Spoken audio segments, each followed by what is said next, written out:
kasih. Lalu dia berkata kepadaku, "Wahai penolong agung, aku dekat dengan pelaku maksiat setelah ia berhenti dari kemaksiatannya, dan aku jauh dari orang yang taat setelah ia berhenti dari ketaatannya." Lalu dia berkata kepadaku, "Wahai penolong agung, aku menciptakan orang awam namun mereka tidak mampu memandang cahaya kebesaranku. Maka aku meletakkan tirai kegelapan di antara diriku dan mereka. Dan aku menciptakan orang-orang khusus namun mereka tidak mampu mendekatiku dan mereka sebagai tirai penghalang." Lalu dia berkata kepadaku, "Wahai penolong agung, katakan kepada para sahabatmu, siapa di antara mereka yang ingin sampai kepadaku, maka ia harus keluar dari segala sesuatu selain aku." Lalu dia berkata kepadaku, "Wahai penolong agung, keluarlah dari batas dunia, maka engkau akan sampai ke akhirat. Dan keluarlah dari batas akhirat, maka engkau akan sampai kepadaku." Lalu dia berkata kepadaku, "Wahai penolong agung, keluarlah engkau dari raga dan jiwamu, lalu keluarlah dari hati dan ruhmu, lalu keluarlah dari hukum dan perintah, maka engkau akan sampai kepadaku." Maka aku bertanya, "Wahai Tuhanku, salat seperti apa yang paling dekat denganmu?" Dia berkata, "Salat yang di dalamnya tiada apapun kecuali aku, dan orang yang melakukannya lenyap dari salatnya dan tenggelam karenanya." Lalu aku berkata, "Wahai Tuhanku, puasa seperti apa yang paling utama di sisimu?" Dia berkata, "Puasa yang di dalamnya tiada apapun selain aku, dan orang yang melakukannya lenyap darinya." Lalu aku berkata, "Wahai Tuhanku, amal apa yang paling utama di sisimu?" Dia berkata, "Amal yang di dalamnya tiada apapun selain aku, baik itu surga ataupun neraka, dan inginkan kedekatan denganku, maka hendaklah ia memilih kefakiran, lalu kefakiran dari kefakiran. Bila kefakiran itu telah sempurna, maka tak ada lagi apapun selain aku." Lalu dia berkata, "Wahai penolong agung, berbahagialah jika engkau mengasihi makhluk-makhlukku, dan beruntunglah jika engkau memaafkan makhluk-makhlukku."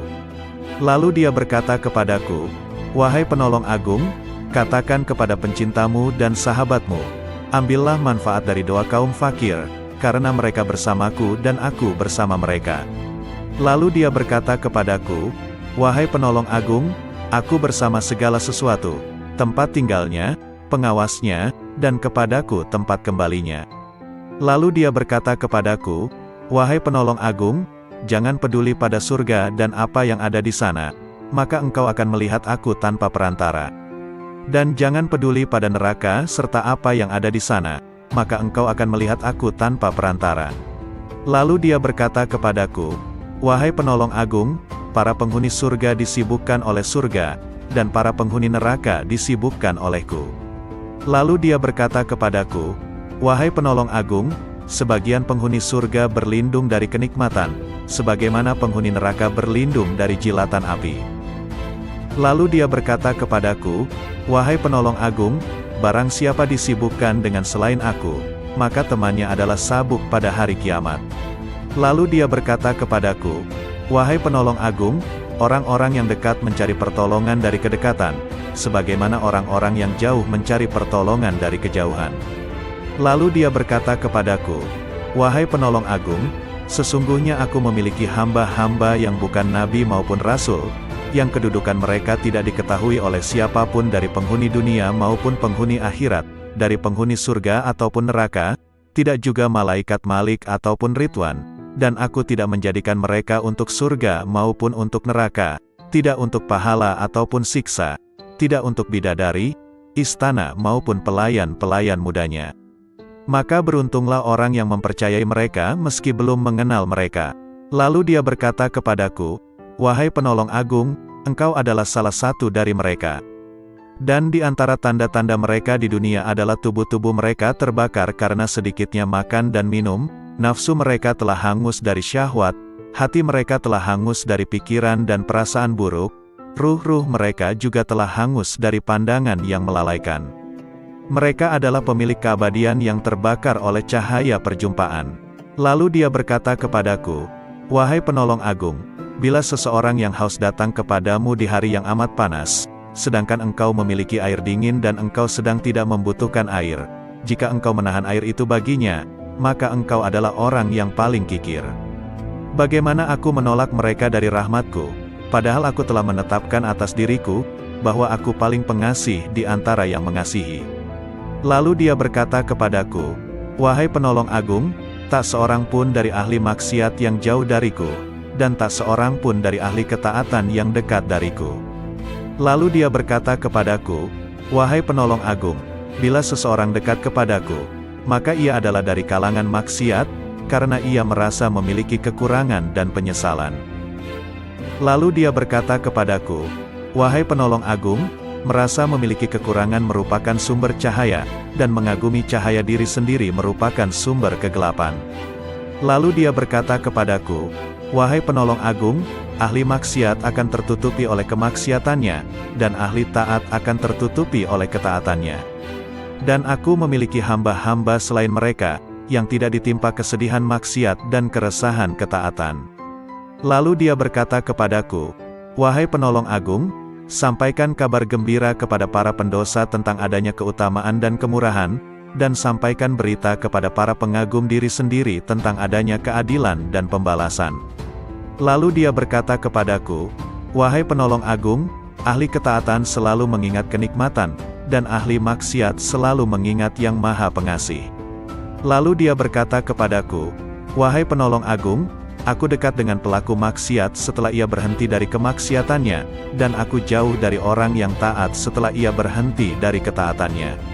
Lalu dia berkata kepadaku, "Wahai penolong agung, aku menciptakan orang awam namun mereka tidak mampu memandang cahaya kebesaranku, maka aku meletakkan tirai kegelapan di antara diriku dan mereka. Dan aku menciptakan orang-orang khusus namun mereka tidak mampu mendekatiku dan mereka sebagai tirai penghalang." Lalu dia berkata kepadaku, "Wahai penolong agung, katakan kepada para sahabatmu, siapa di antara mereka yang ingin sampai kepadaku, maka ia harus keluar dari segala sesuatu selain aku." Lalu dia berkata kepadaku, "Wahai penolong agung, keluarlah dari batas dunia, maka engkau akan sampai ke akhirat. Dan keluarlah dari batas akhirat, maka engkau akan sampai kepadaku." Lalu dia berkata kepadaku, "Wahai penolong agung, keluarlah engkau dari raga dan jiwamu, lalu keluarlah dari hati dan ruhmu, lalu keluarlah dari hukum dan perintah, maka engkau akan sampai kepadaku." Maka aku bertanya, "Wahai Tuhanku, salat seperti apa yang paling dekat denganmu?" Dia berkata, "Salat yang di dalamnya tiada apapun kecuali aku, dan orang yang melakukannya lenyap dari salatnya dan tenggelam karenanya." Lalu aku berkata, "Wahai Tuhanku, puasa seperti apa yang paling utama di sisimu?" Dia berkata, "Puasa yang di dalamnya tiada apapun selain aku, dan orang yang melakukannya lenyap darinya." Lalu aku berkata, "Wahai Tuhanku, amal apa yang paling utama di sisimu?" Dia berkata, "Amal yang di dalamnya tiada apapun selain aku, baik itu surga ataupun neraka, dan pelakunya lenyap darinya." Lalu aku berkata, "Wahai Tuhanku, tangisan seperti apa yang paling utama di sisimu?" Dia berkata, "Tangisan orang-orang yang tertawa." Lalu aku berkata, "Wahai Tuhanku, tertawa seperti apa yang paling utama di sisimu?" Dia berkata, "Tertawanya orang-orang yang menangis karena bertobat." Lalu aku berkata, "Wahai Tuhanku, tobat seperti apa yang paling utama di sisimu?" Dia menjawab, "Tobatnya orang-orang yang suci." Lalu aku bertanya, "Wahai Tuhanku, kesucian seperti apa yang paling utama di sisimu?" Dia menjawab, "Kesucian orang-orang yang bertobat." Lalu dia berkata kepadaku, "Wahai penolong agung, pencari ilmu di mataku tidak mempunyai jalan kecuali setelah ia mengakui kebodohannya, karena jika ia tidak melepaskan ilmu yang ada padanya, ia akan menjadi setan." Berkatalah sang penolong agung, "Aku bertemu Tuhanku subhanahu wa ta'ala dan aku bertanya kepadanya, 'Wahai Tuhan, apa makna kerinduan?' Dia menjawab, 'Wahai penolong agung, engkau mesti merindukanku dan mengosongkan hatimu dari selain aku.' Lalu dia berkata kepadaku, 'Wahai penolong agung, jika engkau mengerti bentuk kerinduan maka engkau harus lenyap dari kerinduan, karena ia merupakan penghalang antara si perindu dan yang dirindukan.' Lalu dia berkata kepadaku, 'Wahai penolong agung, bila engkau berniat melakukan tobat, maka pertama kali engkau harus bertobat dari nafsu, lalu mengeluarkan pikiran dan perasaan buruk dari hati dengan mengusir kegelisahan dosa, maka engkau akan sampai kepadaku. Dan hendaknya engkau bersabar, karena bila tidak bersabar berarti engkau hanya bermain-main belaka. Lalu dia berkata kepadaku, wahai penolong agung, bila engkau ingin memasuki wilayahku, maka hendaknya engkau tidak berpaling kepada alam mulk, alam malakut, maupun alam jabarut. Karena alam mulk adalah setannya orang berilmu, dan malakut adalah setannya ahli makrifat, dan jabarut adalah setannya orang yang sadar. Siapa yang puas dengan salah satu dari ketiganya, maka ia akan terusir dari sisiku. Dan dia berkata kepadaku, wahai penolong agung, perjuangan spiritual adalah salah satu lautan di samudera penyaksian dan telah dipilih oleh orang-orang yang sadar. Barang siapa hendak masuk ke samudera musyahadah, maka ia harus memilih mujahadah, karena mujahadah merupakan benih dari musyahadah dan musyahadah tanpa mujahadah adalah mustahil. Barang siapa telah memilih mujahadah, maka ia akan mengalami musyahadah, dikehendaki atau tidak dikehendaki. Dan dia berkata kepadaku, wahai penolong agung, para pencari jalan spiritual tidak dapat berjalan tanpa mujahadah, sebagaimana mereka tak dapat melakukannya tanpa aku. Dan dia berkata kepadaku, wahai penolong agung, sesungguhnya hamba yang paling kucintai adalah hamba yang mempunyai ayah dan anak tetapi hatinya kosong dari keduanya. Jika ayahnya meninggal, ia tidak sedih karenanya, dan jika anaknya pun meninggal, ia pun tidak gundah karenanya. Jika seorang hamba telah mencapai tingkat seperti ini, maka di sisiku tanpa ayah dan tanpa anak, dan tak ada bandingan baginya. Dan dia berkata kepadaku, wahai penolong agung, siapa yang tidak merasakan lenyapnya seorang ayah karena kecintaan kepadaku dan lenyapnya seorang anak karena kecintaan kepadaku, maka ia tak akan merasakan lezatnya kesendirian dan ketunggalan.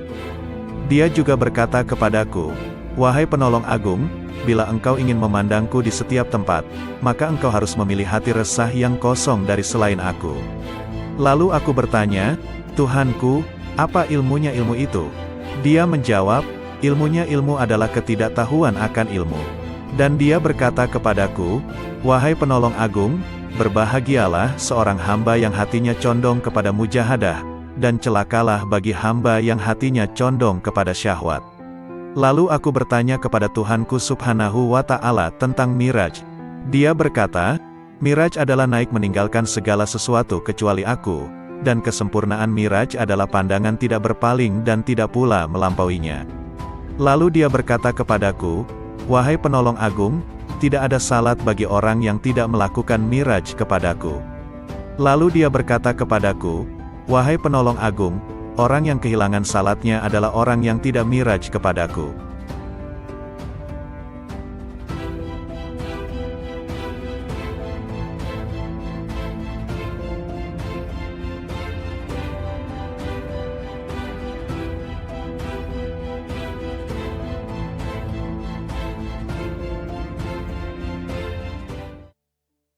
Assalamualaikum warahmatullahi wabarakatuh. Salawat dan salam kita haturkan kepada junjungan kita Nabi besar Muhammad sallallahu alaihi wasallam. Allahumma sholli ala Muhammad. Kali ini akan dibacakan 4 kisah dialog Syekh Abdul Qadir Al-Jailani. Kisah ini diambil dari berbagai sumber kemudian dihimpun menjadi satu judul yakni 4 kisah dialog Syekh Abdul Qadir Al-Jailani yang menggetarkan hati. Berikut kisahnya. 1. Dialog dengan Malaikat Maut. Dalam ceramah di akhir bulan Rajab 546 Hijriyah di Madrasah, Syekh Abdul Qadir Jailani menuturkan, Imam Junaid Al-Baghdadi rahimahullah seringkali mengatakan, apa yang dapat ku perbuat terhadap diriku? Aku ini hanya seorang hamba dan milik majikanku. Dia telah menyerahkan dirinya kepada Allah, tidak memiliki pilihan lain selain terhadapnya dan tidak mengusiknya. Junaid telah rela dengan apapun yang ditakdirkan kepadanya. Hatinya telah menjadi baik dan nafsunya telah tenang. Dia telah mengamalkan firman Allah Azza wa Jalla, sesungguhnya pelindungku adalah Allah yang telah menurunkan Alkitab, Al-Quran, dan dia melindungi orang-orang yang saleh. Quran Surah Al-A'raf ayat 196. Pada suatu malam, aku mengingat kematian, dan aku menangis dari awal malam hingga waktu sahur tiba. Aku berdoa, ya Tuhanku, Aku mohon kepadamu agar malaikat maut tidak mencabut nyawaku, tapi engkau sendiri yang mencabutnya. Kemudian, aku tertidur, lalu aku bermimpi melihat seorang tua yang mengagumkan dan menawan. Dia kemudian masuk dari arah pintu, dan aku bertanya kepadanya, "Siapakah engkau?" Lalu dia menjawab, "Aku malaikat maut." Aku katakan kepadanya, "Aku telah meminta kepada Allah agar Dia sendiri yang mencabut nyawaku, bukan engkau yang akan mencabutnya." Malaikat itu balik bertanya, "Lalu mengapa engkau meminta hal itu? Apa dosaku? Aku hanyalah hamba yang mengikuti perintah. Aku diperintahkan bersikap lemah lembut terhadap suatu kaum dan bersikap kasar kepada kaum yang lainnya." Kemudian, dia memelukku dan menangis, maka aku pun menangis bersamanya. Ahmad bin Hanbal rahimahullah berkata, betapa banyak hati yang terbakar oleh kecintaan kepada dunia, padahal di dadanya ada Al-Quran. Sementara, banyak orang saleh yang selalu bangun malam mendirikan salat malam, beramar makruf nahi munkar. Tangan mereka itu terbelenggu oleh sikap wara, sehingga meninggalkan dunia, dan keinginan mereka mencari Tuhan mereka begitu kuat. Maka, infakkan harta kalian kepada mereka itu. Sebab, di kemudian hari mereka itu akan mendapatkan kekuasaan di sisi Allah Azza wa Jalla. Dikutip dari kitab Fath Rabbani. 2. Dialog dengan Iblis. Dalam sebuah riwayat dikisahkan Syekh Abdul Qadir Jailani, seorang ulama yang sangat tinggi ilmunya, suatu malam bermunajat mendekatkan diri kepada Allah. Tiba-tiba dari sudut atas mihrab muncul cahaya yang sangat menyilaukan. Dari arah cahaya tersebut terdengar suara, "Wahai Abdul Qadir, aku adalah Tuhanmu. Apa yang telah aku haramkan bagimu telah aku halalkan." Syekh Abdul Qadir tertegun mendengar suara tersebut. Setelah sadar dari kekagetannya, beliau berkata dalam hati, Muhammad Sallallahu Alaihi Wasallam adalah Nabi dan Rasulullah yang terakhir, maka tidak mungkin Allah Subhanahu wa Ta'ala akan mengubah syariatnya. Kemudian Abdul Qadir yakin bahwa cahaya yang datang itu bukan suara Tuhan melainkan iblis. Lalu beliau mengucapkan ta'awuz, auzubillahi minasyaitonirrajim. Tiba-tiba cahaya itu terbakar sambil berkata, "Sudah banyak orang yang telah aku perdayai, tetapi engkau luput dari tipu dayaku ini." 3. Dialog dengan pemabuk. Kisah ini diriwayatkan dari Syekh Abdul Qadir Al-Jailani rahimahullah. Pada suatu saat, ketika Syekh Abdul Qadir bersama-sama santri-santrinya sedang berjalan melewati sebuah gang di kota Baghdad lama, tiba-tiba mereka bertemu dengan seorang pemabuk yang sedang terbaring di selokan di pinggir jalan. Pakaiannya kotor dan kumuh. Tanpa terduga, pemabuk itu menghentikan langkah rombongan Syekh Abdul Qadir Al-Jailani dan santri-santrinya. Ia memanggil-manggil Syekh Abdul Qadir Al-Jailani seraya berkata, "Wahai Abdul Qadir, Allah itu maha kuasa atau tidak?" Sambil tersenyum ramah Syekh Abdul Qadir menjawab pertanyaan itu, "Tentu, Allah maha kuasa." Seolah tidak mendengar jawaban Syekh Abdul Qadir Al-Jailani, pemabuk bertanya kembali, "Wahai Abdul Qadir, Allah itu maha kuasa atau tidak?" Dengan tersenyum penuh kasih sayang, Syekh Abdul Qadir Al-Jailani meladeni pertanyaan pemabuk itu. Pasti, Allah adalah zat yang maha kuasa atas segalanya.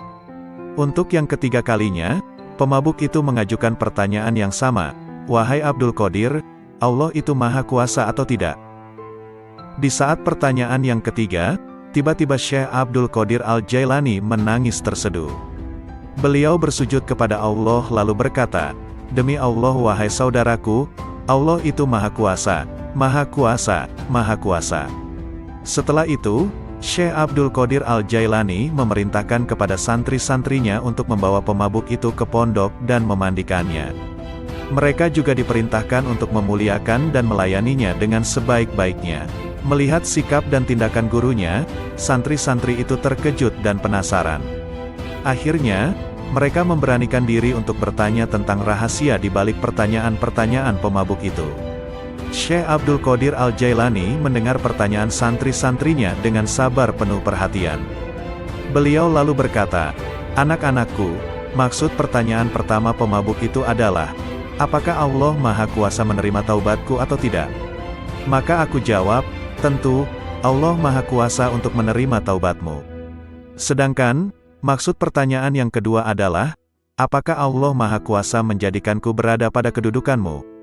Maka aku menjawab, tentu, Allah Maha Kuasa untuk itu. Dan pada pertanyaan yang ketiga maksudnya, apakah Allah Maha Kuasa menjadikanmu berada pada kedudukanku? Pertanyaan ketiga inilah yang menyebabkanku menangis karena takut kepada Allah. Lalu aku jawab dengan hati tergetar, tentu, Allah Maha Kuasa, Maha Kuasa, Maha Kuasa. Pertanyaan itu pula yang mendorongku untuk bersujud dan berdoa kepada Allah agar tidak menjadikanku merasa aman terhadap rencana Allah. Semoga Allah memelihara kesehatanku dan menutupi aibku. 4. Dialog batiniah dengan Allah. Dengan nama Allah yang Maha Pengasih lagi Maha Penyayang. Allah Subhanahu wa Ta'ala berkata, "Wahai penolong agung." Aku menjawab, "Aku mendengar panggilanmu, wahai Tuhannya si penolong." Dia berkata, "Setiap tahapan antara alam Naasut dan alam Malakut adalah syariat. Setiap tahapan antara alam Malakut dan Jabarut adalah tarekat, dan setiap tahapan antara alam Jabarut dan alam Lahut adalah hakikat." Lalu dia berkata kepadaku, "Wahai penolong agung, aku tidak pernah mewujudkan diriku dalam sesuatu sebagaimana perwujudanku dalam diri manusia." Lalu aku bertanya, "Wahai Tuhanku, apakah engkau memiliki tempat?" Maka dia berkata kepadaku, "Wahai penolong agung, akulah pencipta tempat, dan aku tidak memiliki tempat." Lalu aku bertanya, "Wahai Tuhanku, apakah engkau makan dan minum?" Maka dia berkata kepadaku, "Wahai penolong agung, makanan dan minuman kaum fakir adalah makanan dan minumanku." Lalu aku berkata, "Wahai Tuhanku, dari apa engkau ciptakan malaikat?" Dia berkata kepadaku, "Aku ciptakan malaikat dari cahaya manusia, dan aku ciptakan manusia dari cahayaku." Lalu dia berkata kepadaku, "Wahai penolong agung, aku jadikan manusia sebagai kendaraanku, dan aku jadikan seluruh isi alam sebagai kendaraan baginya." Lalu dia berkata kepadaku, "Wahai penolong agung, betapa indahnya aku sebagai pencari. Betapa indahnya manusia sebagai yang dicari. Betapa indahnya manusia sebagai pengendara, dan betapa indahnya alam sebagai kendaraan baginya." Lalu dia berkata kepadaku, "Wahai penolong agung, manusia adalah rahasiaku dan aku adalah rahasianya. Jika manusia menyadari kedudukannya di sisiku, maka ia akan berucap pada setiap hembusan nafasnya, 'Milik siapakah kekuasaan?' Maka ia telah sampai di tempatnya sebelum menyeberangi gurun dan lembah." Lalu dia berkata kepadaku, "Wahai penolong agung, bila manusia mengetahui apa yang terjadi setelah kematian, tentu ia tidak menginginkan hidup di dunia ini. Dan ia akan berkata di setiap saat dan kesempatan, 'Tuhan, matikan aku.'" Lalu dia berkata kepadaku, "Wahai penolong agung, semua makhluk pada hari kiamat akan dihadapkan kepadaku dalam keadaan tuli, bisu dan buta, lalu merasa rugi dan menangis. Demikian pula di dalam kubur." Lalu dia berkata kepadaku, "Wahai penolong agung, cinta merupakan tirai yang membatasi antara sang pencinta dan yang dicintai. Bila sang pencinta telah padam dari cintanya, berarti ia telah sampai kepada sang kekasih." Lalu dia berkata kepadaku, "Wahai penolong agung, aku melihat ruh-ruh menunggu di dalam jasad-jasad mereka setelah ucapannya, 'Bukankah aku ini Tuhanmu, sampai hari kiamat?'" Lalu sang penolong berkata, "Aku melihat Tuhan yang Maha Agung dan Dia berkata kepadaku, 'Wahai penolong agung, barang siapa bertanya kepadaku tentang melihat setelah mengetahui, berarti ia terhalang dari pengetahuan tentang melihat. Barang siapa mengira bahwa melihat tidak sama dengan mengetahui, maka berarti ia telah terperdaya oleh melihat Allah Subhanahu wa Ta'ala.'" Lalu dia berkata kepadaku, "Wahai penolong agung, orang fakir dalam pandanganku bukanlah orang yang tidak memiliki apa-apa, melainkan orang fakir adalah ia yang memegang kendali atas segala sesuatu. Bila ia berkata kepada sesuatu, 'Jadilah,' maka terjadilah ia." Lalu dia berkata kepadaku, "Tak ada persahabatan dan kenikmatan di dalam surga setelah kemunculanku di sana, dan tak ada kesendirian dan kebakaran di dalam neraka setelah sapaanku kepada para penghuninya." Lalu dia berkata kepadaku, "Wahai penolong agung, aku yang paling mulia di antara semua yang mulia, dan aku yang paling penyayang di antara semua penyayang." Lalu dia berkata kepadaku, "Wahai penolong agung, tidurlah di sisiku tidak seperti tidurnya orang-orang awam, maka engkau akan melihatku." Terhadap hal ini aku bertanya, "Wahai Tuhanku, bagaimana aku tidur di sisimu?" Dia berkata, "Dengan menjauhkan jasmani dari kesenangan, menjauhkan nafsu dari syahwat, menjauhkan hati dari pikiran dan perasaan buruk, dan menjauhkan ruh dari pandangan yang melalaikan, lalu meleburkan zatmu di dalam zat." Lalu dia berkata kepadaku, "Wahai penolong agung, katakan kepada sahabatmu dan pencintamu, siapa di antara kalian yang menginginkan kedekatan denganku, maka hendaklah ia memilih kefakiran, lalu kefakiran dari kefakiran. Bila kefakiran itu telah sempurna, maka tak ada lagi apapun selain aku." Lalu dia berkata, "Wahai penolong agung, berbahagialah jika engkau mengasihi makhluk-makhlukku, dan beruntunglah jika engkau memaafkan makhluk-makhlukku." Lalu dia berkata kepadaku, "Wahai penolong agung, katakan kepada pencintamu dan sahabatmu, ambillah manfaat dari doa kaum fakir, karena mereka bersamaku dan aku bersama mereka." Lalu dia berkata kepadaku, "Wahai penolong agung, aku bersama segala sesuatu, tempat tinggalnya, pengawasnya, dan kepadaku tempat kembalinya." Lalu dia berkata kepadaku, "Wahai penolong agung, jangan peduli pada surga dan apa yang ada di sana, maka engkau akan melihat aku tanpa perantara. Dan jangan peduli pada neraka serta apa yang ada di sana, maka engkau akan melihat aku tanpa perantara." Lalu dia berkata kepadaku, "Wahai penolong agung, para penghuni surga disibukkan oleh surga, dan para penghuni neraka disibukkan olehku." Lalu dia berkata kepadaku, "Wahai penolong agung, sebagian penghuni surga berlindung dari kenikmatan, sebagaimana penghuni neraka berlindung dari jilatan api." Lalu dia berkata kepadaku, "Wahai penolong agung, barang siapa disibukkan dengan selain aku, maka temannya adalah sabuk pada hari kiamat." Lalu dia berkata kepadaku, "Wahai penolong agung, orang-orang yang dekat mencari pertolongan dari kedekatan, sebagaimana orang-orang yang jauh mencari pertolongan dari kejauhan."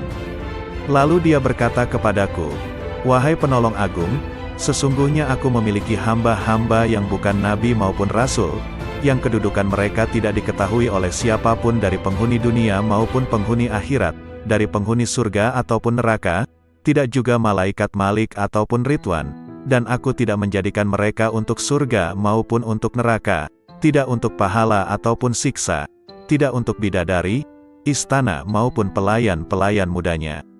Maka beruntunglah orang yang mempercayai mereka meski belum mengenal mereka." Lalu dia berkata kepadaku, "Wahai penolong agung, engkau adalah salah satu dari mereka. Dan di antara tanda-tanda mereka di dunia adalah tubuh-tubuh mereka terbakar karena sedikitnya makan dan minum, nafsu mereka telah hangus dari syahwat, hati mereka telah hangus dari pikiran dan perasaan buruk, ruh-ruh mereka juga telah hangus dari pandangan yang melalaikan. Mereka adalah pemilik keabadian yang terbakar oleh cahaya perjumpaan." Lalu dia berkata kepadaku, "Wahai penolong agung, bila seseorang yang haus datang kepadamu di hari yang amat panas, sedangkan engkau memiliki air dingin dan engkau sedang tidak membutuhkan air, jika engkau menahan air itu baginya, maka engkau adalah orang yang paling kikir. Bagaimana aku menolak mereka dari rahmatku, padahal aku telah menetapkan atas diriku, bahwa aku paling pengasih di antara yang mengasihi." Lalu dia berkata kepadaku, "Wahai penolong agung, tak seorang pun dari ahli maksiat yang jauh dariku, dan tak seorang pun dari ahli ketaatan yang dekat dariku." Lalu dia berkata kepadaku, "Wahai penolong agung, bila seseorang dekat kepadaku, maka ia adalah dari kalangan maksiat, karena ia merasa memiliki kekurangan dan penyesalan." Lalu dia berkata kepadaku, "Wahai penolong agung, merasa memiliki kekurangan merupakan sumber cahaya, dan mengagumi cahaya diri sendiri merupakan sumber kegelapan." Lalu dia berkata kepadaku, "Wahai penolong agung, ahli maksiat akan tertutupi oleh kemaksiatannya, dan ahli taat akan tertutupi oleh ketaatannya. Dan aku memiliki hamba-hamba selain mereka, yang tidak ditimpa kesedihan maksiat dan keresahan ketaatan." Lalu dia berkata kepadaku, "Wahai penolong agung, sampaikan kabar gembira kepada para pendosa tentang adanya keutamaan dan kemurahan, dan sampaikan berita kepada para pengagum diri sendiri tentang adanya keadilan dan pembalasan." Lalu dia berkata kepadaku, "Wahai penolong agung, ahli ketaatan selalu mengingat kenikmatan, dan ahli maksiat selalu mengingat yang Maha Pengasih." Lalu dia berkata kepadaku, Wahai penolong agung, aku dekat dengan pelaku maksiat setelah ia berhenti dari kemaksiatannya, dan aku jauh dari orang yang taat setelah ia berhenti dari ketaatannya. Lalu dia berkata kepadaku, wahai penolong agung, aku menciptakan orang awam namun mereka tidak mampu memandang cahaya kebesaranku, maka aku meletakkan tirai kegelapan di antara diriku dan mereka. Dan aku menciptakan orang-orang khusus namun mereka tidak mampu mendekatiku dan mereka sebagai tirai penghalang. Lalu dia berkata kepadaku, wahai penolong agung, katakan kepada para sahabatmu, siapa di antara mereka yang ingin sampai kepadaku, maka ia harus keluar dari segala sesuatu selain aku. Lalu dia berkata kepadaku, wahai penolong agung, keluarlah dari batas dunia, maka engkau akan sampai ke akhirat. Dan keluarlah dari batas akhirat, maka engkau akan sampai kepadaku. Lalu dia berkata kepadaku, wahai penolong agung, keluarlah engkau dari raga dan jiwamu, lalu keluarlah dari hati dan ruhmu, lalu keluarlah dari hukum dan perintah, maka engkau akan sampai kepadaku. Maka aku bertanya, wahai Tuhanku, salat seperti apa yang paling dekat denganmu?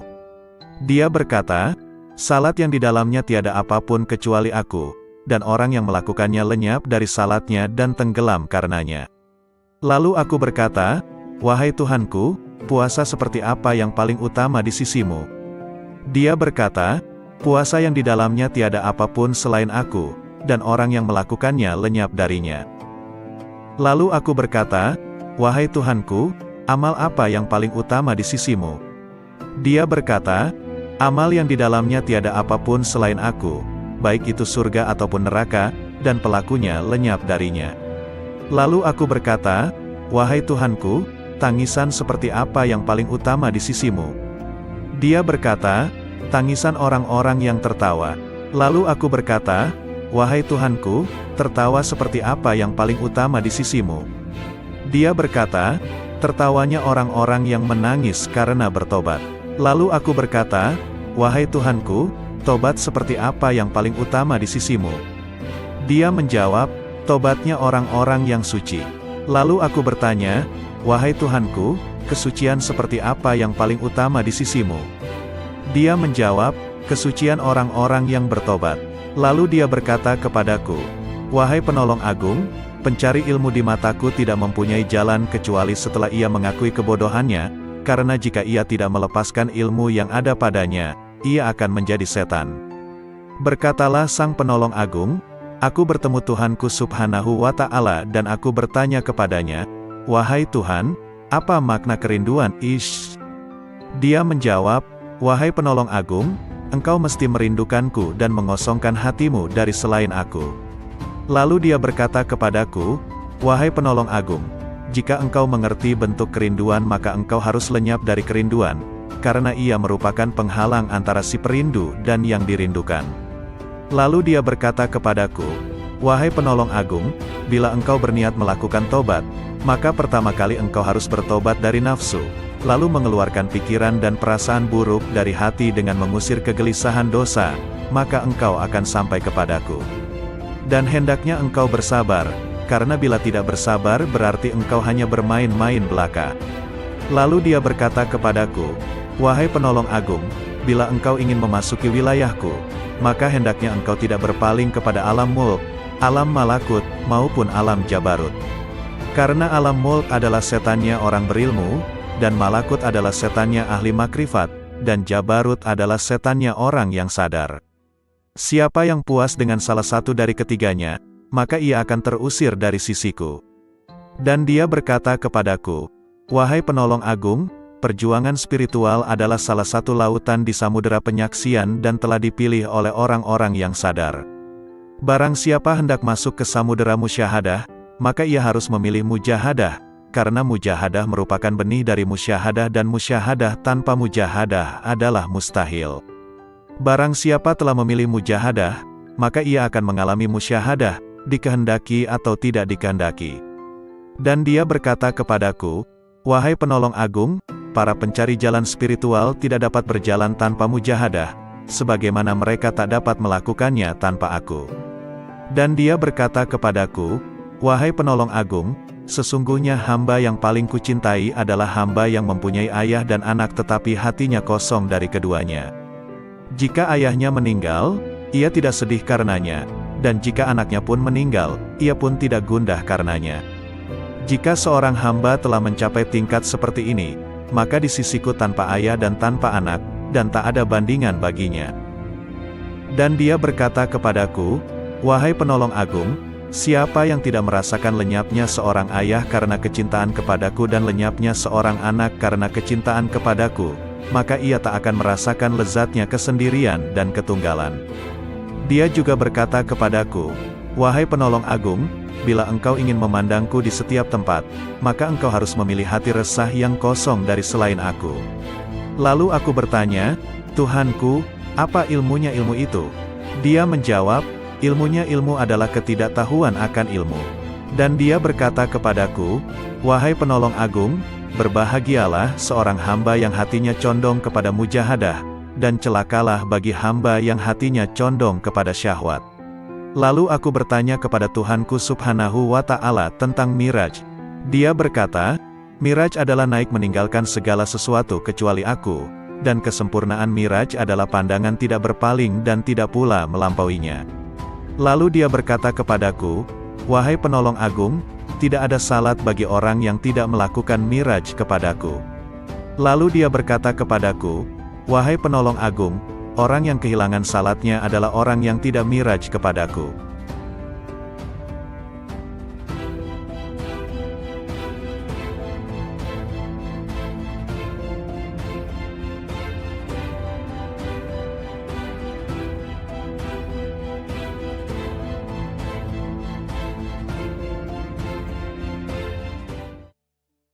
Assalamualaikum warahmatullahi wabarakatuh. Salawat dan salam kita haturkan kepada junjungan kita Nabi besar Muhammad sallallahu alaihi wasallam.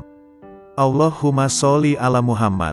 Kali ini akan dibacakan 4 kisah dialog Syekh Abdul Qadir Al-Jailani.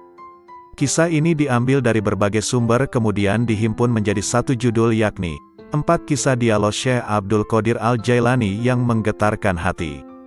Berikut kisahnya. 1. Dialog dengan Malaikat Maut. Dalam ceramah di akhir bulan Rajab 546 Hijriah di Madrasah, Syekh Abdul Qadir Jailani menuturkan, Imam Junaid Al-Baghdadi rahimahullah seringkali mengatakan, "Apa yang dapat ku perbuat terhadap diriku? Aku ini hanya seorang hamba dan milik majikanku. Dia telah menyerahkan dirinya kepada Allah, tidak memiliki pilihan lain selain terhadapnya dan tidak mengusiknya." Junaid telah rela dengan apapun yang ditakdirkan kepadanya. Hatinya telah menjadi baik dan nafsunya telah tenang. Dia telah mengamalkan firman Allah Azza wa Jalla, "Sesungguhnya pelindungku adalah Allah yang telah menurunkan Alkitab, Al-Quran, dan dia melindungi orang-orang yang saleh."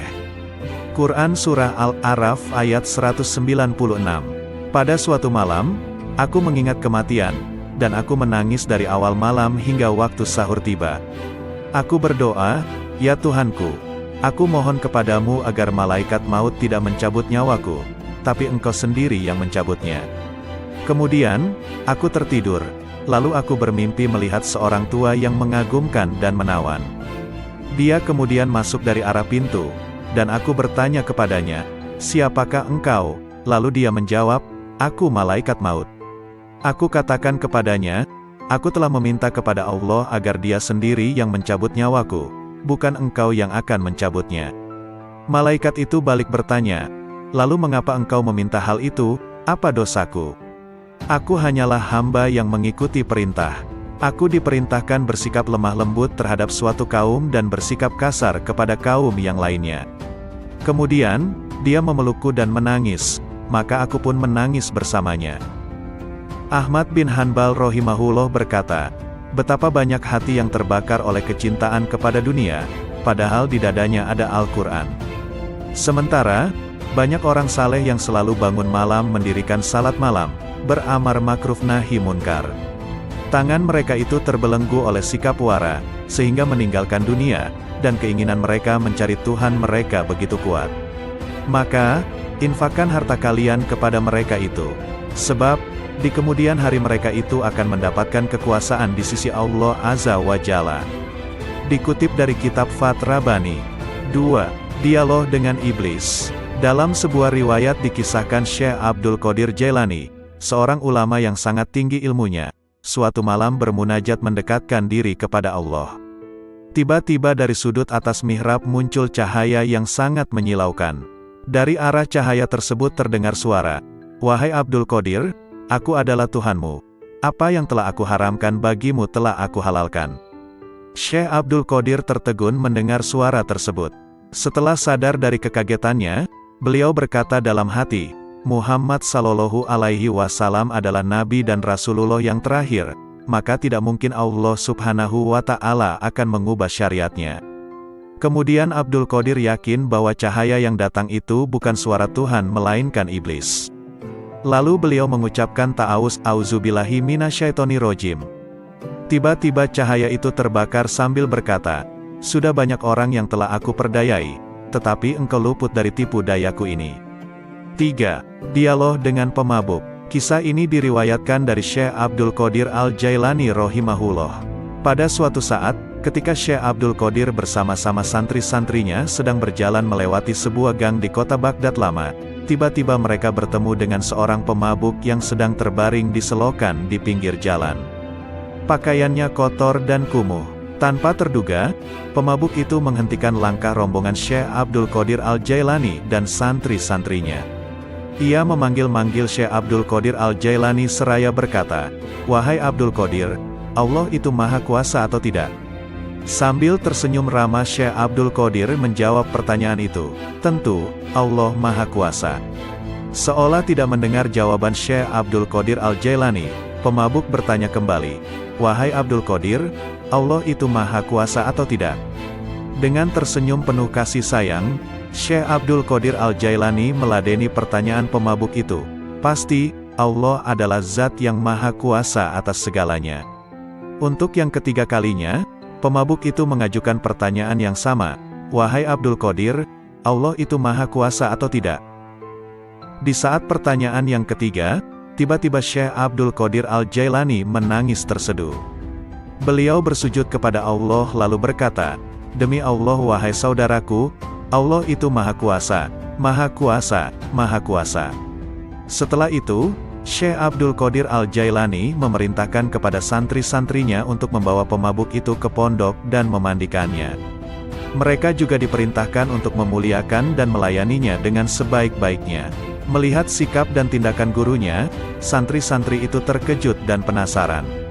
Akhirnya, mereka memberanikan diri untuk bertanya tentang rahasia di balik pertanyaan-pertanyaan pemabuk itu.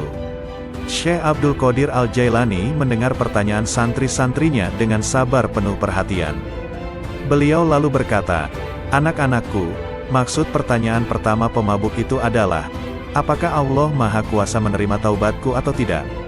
Maka aku jawab, "Tentu, Allah maha kuasa untuk menerima taubatmu." Sedangkan, maksud pertanyaanku, "Aku ini hanya seorang hamba dan milik majikanku. Dia telah menyerahkan dirinya kepada Allah, tidak memiliki pilihan lain selain terhadapnya dan tidak mengusiknya. Junaid telah rela dengan apapun yang ditakdirkan kepadanya. Hatinya telah menjadi baik dan nafsunya telah tenang. Dia telah mengamalkan firman Allah Azza wa Jalla, sesungguhnya pelindungku adalah Allah yang telah menurunkan Alkitab, Al-Quran, dan Dia melindungi orang-orang yang saleh." Quran Surah Al-A'raf ayat 196. Pada suatu malam, aku mengingat kematian, dan aku menangis dari awal malam hingga waktu sahur tiba. Aku berdoa, "Ya Tuhanku, aku mohon kepadamu agar malaikat maut tidak mencabut nyawaku, tapi Engkau sendiri yang mencabutnya." Kemudian, aku tertidur. Lalu aku bermimpi melihat seorang tua yang mengagumkan dan menawan. Dia kemudian masuk dari arah pintu, dan aku bertanya kepadanya, "Siapakah engkau?" Lalu dia menjawab, "Aku malaikat maut." Aku katakan kepadanya, "Aku telah meminta kepada Allah agar Dia sendiri yang mencabut nyawaku, bukan engkau yang akan mencabutnya." Malaikat itu balik bertanya, "Lalu mengapa engkau meminta hal itu? Apa dosaku? Aku hanyalah hamba yang mengikuti perintah. Aku diperintahkan bersikap lemah lembut terhadap suatu kaum dan bersikap kasar kepada kaum yang lainnya." Kemudian, dia memelukku dan menangis. maka aku pun menangis bersamanya. Ahmad bin Hanbal rahimahullah berkata, betapa banyak hati yang terbakar oleh kecintaan kepada dunia, padahal di dadanya ada Al-Quran. Sementara, banyak orang saleh yang selalu bangun malam mendirikan salat malam, beramar makruf nahi munkar. Tangan mereka itu terbelenggu oleh sikap wara, sehingga meninggalkan dunia, dan keinginan mereka mencari Tuhan mereka begitu kuat. Maka, infakkan harta kalian kepada mereka itu. Sebab, di kemudian hari mereka itu akan mendapatkan kekuasaan di sisi Allah Azza wa Jalla. Dikutip dari kitab Fath Rabbani. 2. Dialog dengan Iblis. Dalam sebuah riwayat dikisahkan Syekh Abdul Qadir Jailani, seorang ulama yang sangat tinggi ilmunya, suatu malam bermunajat mendekatkan diri kepada Allah. Tiba-tiba dari sudut atas mihrab muncul cahaya yang sangat menyilaukan. Dari arah cahaya tersebut terdengar suara, "Wahai Abdul Qadir, aku adalah Tuhanmu. Apa yang telah aku haramkan bagimu telah aku halalkan." Syekh Abdul Qadir tertegun mendengar suara tersebut. Setelah sadar dari kekagetannya, beliau berkata dalam hati, Muhammad Sallallahu Alaihi Wasallam adalah Nabi dan Rasulullah yang terakhir, maka tidak mungkin Allah Subhanahu wa Ta'ala akan mengubah syariatnya. Kemudian Abdul Qadir yakin bahwa cahaya yang datang itu bukan suara Tuhan melainkan iblis. Lalu beliau mengucapkan ta'awuz, auzubillahi minasyaitonirrajim. Tiba-tiba cahaya itu terbakar sambil berkata, sudah banyak orang yang telah aku perdayai, tetapi engkau luput dari tipu dayaku ini.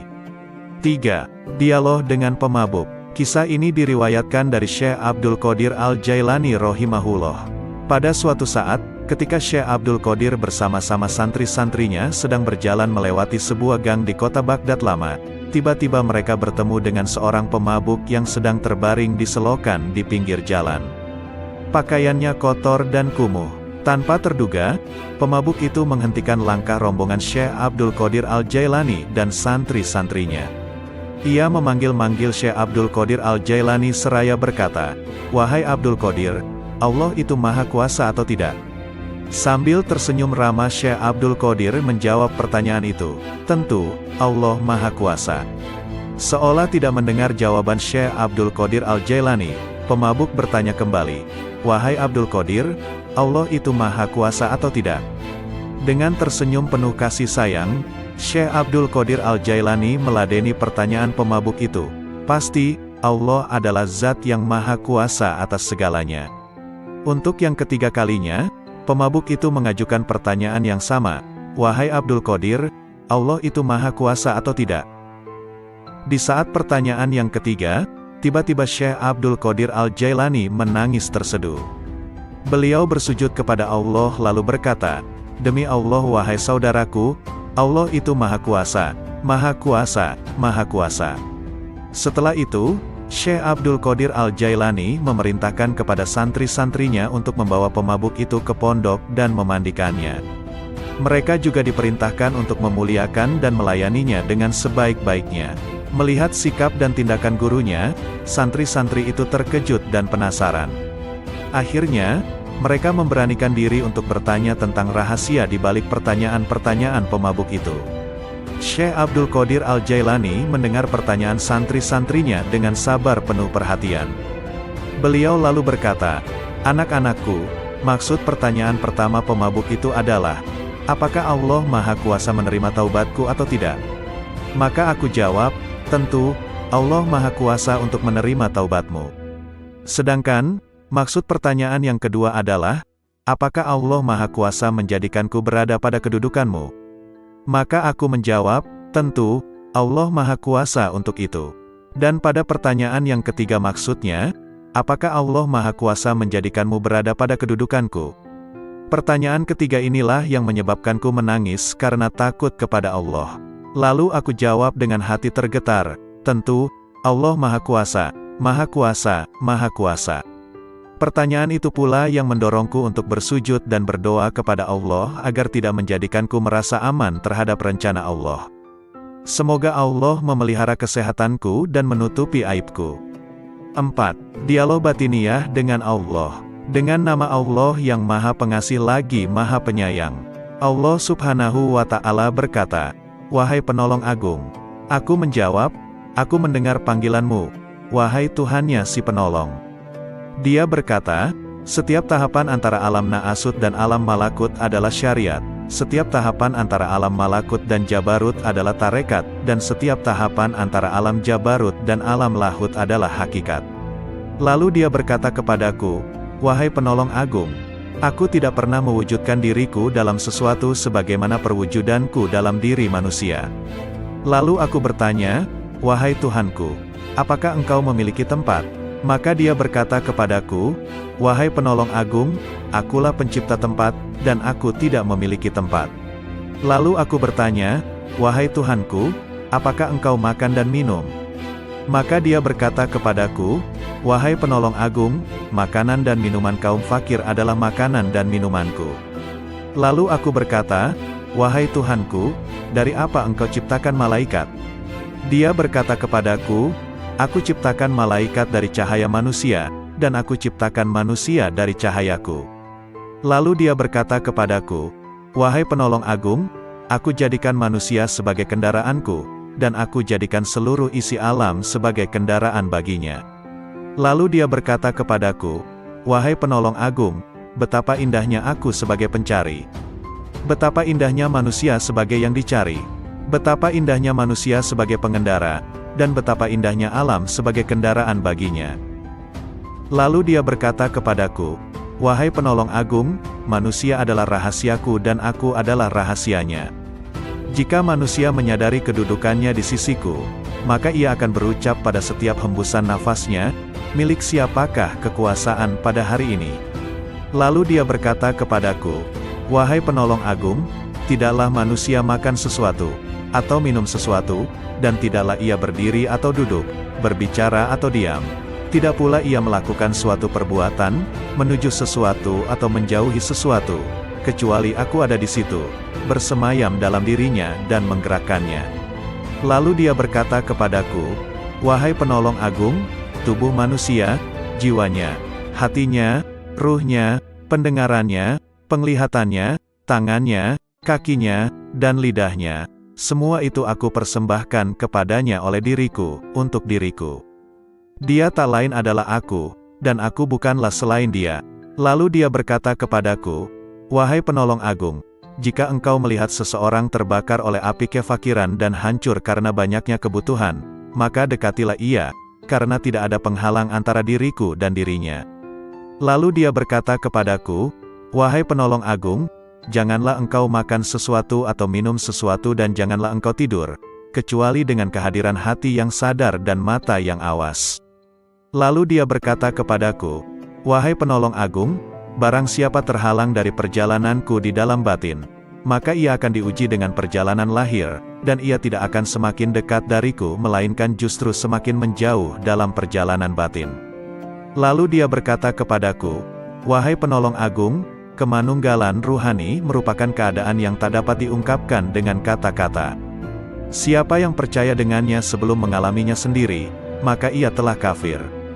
Dan barang siapa menginginkan ibadah setelah mencapai keadaan wusyul, maka ia telah menyekutukan Allah Subhanahu wa Ta'ala. Lalu dia berkata kepadaku, wahai penolong agung, barang siapa memperoleh kebahagiaan azali, maka selamat atasnya, dia tidak akan terhina selamanya. Dan barang siapa memperoleh kesengsaraan azali, maka celaka baginya, dia tidak akan diterima sama sekali setelah itu. Lalu dia berkata kepadaku, wahai penolong agung, aku jadikan kefakiran dan kebutuhan sebagai kendaraan manusia. Barang siapa menaikinya, maka ia telah sampai di tempatnya sebelum menyeberangi gurun dan lembah. Lalu dia berkata kepadaku, wahai penolong agung, bila manusia mengetahui apa yang terjadi setelah kematian, tentu ia tidak menginginkan hidup di dunia ini. Dan ia akan berkata di setiap saat dan kesempatan, Tuhan, matikan aku. Lalu dia berkata kepadaku, wahai penolong agung, semua makhluk pada hari kiamat akan dihadapkan kepadaku dalam keadaan tuli, bisu dan buta, lalu merasa rugi dan menangis. Demikian pula di dalam kubur. Lalu dia berkata kepadaku, wahai penolong agung, cinta merupakan tirai yang membatasi antara sang pencinta dan yang dicintai. Bila sang pencinta telah padam dari cintanya, berarti ia telah sampai kepada sang kekasih. Lalu dia berkata kepadaku, "Wahai penolong agung, aku melihat ruh-ruh menunggu di dalam jasad-jasad mereka." Setelah ucapannya, "Bukankah aku ini Tuhanmu, sampai hari kiamat?" Lalu sang penolong berkata, "Aku melihat Tuhan yang Maha Agung." Dan dia berkata kepadaku, "Wahai penolong agung, barang siapa bertanya kepadaku tentang melihat setelah mengetahui, berarti ia terhalang dari pengetahuan tentang melihat. Barang siapa mengira bahwa melihat tidak sama dengan mengetahui, maka berarti ia telah terperdaya oleh melihat Allah Subhanahu wa Ta'ala." Lalu dia berkata kepadaku, "Wahai penolong agung, orang fakir dalam pandanganku bukanlah orang yang tidak memiliki apa-apa, melainkan orang fakir adalah ia yang memegang kendali atas segala sesuatu. Bila ia berkata kepada sesuatu, 'Jadilah,' maka terjadilah ia." Lalu dia berkata kepadaku, "Tak ada persahabatan dan kenikmatan di dalam surga setelah kemunculanku di sana, dan tak ada kesendirian dan kebakaran di dalam neraka setelah sapaanku kepada para penghuninya." Lalu dia berkata kepadaku, "Wahai penolong agung, aku yang paling mulia di antara semua yang mulia, dan aku yang paling penyayang di antara semua penyayang." Lalu dia berkata kepadaku, "Wahai penolong agung, tidurlah di sisiku tidak seperti tidurnya orang-orang awam, maka engkau akan melihatku." Terhadap hal ini aku bertanya, "Wahai Tuhanku, bagaimana aku tidur di sisimu?" Dia berkata, "Dengan menjauhkan jasmani dari kesenangan, menjauhkan nafsu dari syahwat, menjauhkan hati dari pikiran dan perasaan buruk, dan menjauhkan ruh dari pandangan yang melalaikan, lalu meleburkan zatmu di dalam zat." Lalu dia berkata kepadaku, "Wahai penolong agung, katakan kepada sahabatmu dan pencintamu, siapa di antara kalian yang menginginkan kedekatan denganku, maka hendaklah ia memilih kefakiran, lalu kefakiran dari kefakiran. Bila kefakiran itu telah sempurna, maka tak ada lagi apapun selain aku." Lalu dia berkata, "Wahai penolong agung, berbahagialah jika engkau mengasihi makhluk-makhlukku, dan beruntunglah jika engkau memaafkan makhluk-makhlukku." Lalu dia berkata kepadaku, "Wahai penolong agung, katakan kepada pencintamu dan sahabatmu, ambillah manfaat dari doa kaum fakir, karena mereka bersamaku dan aku bersama mereka." Lalu dia berkata kepadaku, "Wahai penolong agung, aku bersama segala sesuatu, tempat tinggalnya, pengawasnya, dan kepadaku tempat kembalinya." Lalu dia berkata kepadaku, "Wahai penolong agung, jangan peduli pada surga dan apa yang ada di sana, maka engkau akan melihat aku tanpa perantara. Dan jangan peduli pada neraka serta apa yang ada di sana, maka engkau akan melihat aku tanpa perantara." Lalu dia berkata kepadaku, "Wahai penolong agung, para penghuni surga disibukkan oleh surga, dan para penghuni neraka disibukkan olehku." Lalu dia berkata kepadaku, "Wahai penolong agung, sebagian penghuni surga berlindung dari kenikmatan, sebagaimana penghuni neraka berlindung dari jilatan api." Lalu dia berkata kepadaku, "Wahai penolong agung, barang siapa disibukkan dengan selain aku, maka temannya adalah sabuk pada hari kiamat." Lalu dia berkata kepadaku, "Wahai penolong agung, orang-orang yang dekat mencari pertolongan dari kedekatan, sebagaimana orang-orang yang jauh mencari pertolongan dari kejauhan." Lalu dia berkata kepadaku, "Wahai penolong agung, sesungguhnya aku memiliki hamba-hamba yang bukan nabi maupun rasul, yang kedudukan mereka tidak diketahui oleh siapapun dari penghuni dunia maupun penghuni akhirat, dari penghuni surga ataupun neraka, tidak juga malaikat Malik ataupun Ridwan, dan aku tidak menjadikan mereka untuk surga maupun untuk neraka, tidak untuk pahala ataupun siksa, tidak untuk bidadari, istana maupun pelayan-pelayan mudanya. Maka beruntunglah orang yang mempercayai mereka meski belum mengenal mereka." Lalu dia berkata kepadaku, "Wahai penolong agung, engkau adalah salah satu dari mereka. Dan di antara tanda-tanda mereka di dunia adalah tubuh-tubuh mereka terbakar karena sedikitnya makan dan minum, nafsu mereka telah hangus dari syahwat, hati mereka telah hangus dari pikiran dan perasaan buruk, ruh-ruh mereka juga telah hangus dari pandangan yang melalaikan. Mereka adalah pemilik keabadian yang terbakar oleh cahaya perjumpaan." Lalu dia berkata kepadaku, "Wahai penolong agung, bila seseorang yang haus datang kepadamu di hari yang amat panas, sedangkan engkau memiliki air dingin dan engkau sedang tidak membutuhkan air, jika engkau menahan air itu baginya, maka engkau adalah orang yang paling kikir. Bagaimana aku menolak mereka dari rahmatku, padahal aku telah menetapkan atas diriku, bahwa aku paling pengasih di antara yang mengasihi. Lalu dia berkata kepadaku, wahai penolong agung, tak seorang pun dari ahli maksiat yang jauh dariku, dan tak seorang pun dari ahli ketaatan yang dekat dariku. Lalu dia berkata kepadaku, wahai penolong agung, bila seseorang dekat kepadaku, maka ia adalah dari kalangan maksiat, karena ia merasa memiliki kekurangan dan penyesalan. Lalu dia berkata kepadaku, wahai penolong agung, merasa memiliki kekurangan merupakan sumber cahaya, dan mengagumi cahaya diri sendiri merupakan sumber kegelapan. Lalu dia berkata kepadaku, wahai penolong agung, ahli maksiat akan tertutupi oleh kemaksiatannya, dan ahli taat akan tertutupi oleh ketaatannya. Dan aku memiliki hamba-hamba selain mereka, yang tidak ditimpa kesedihan maksiat dan keresahan ketaatan. Lalu dia berkata kepadaku, wahai penolong agung, sampaikan kabar gembira kepada para pendosa tentang adanya keutamaan dan kemurahan, dan sampaikan berita kepada para pengagum diri sendiri tentang adanya keadilan dan pembalasan.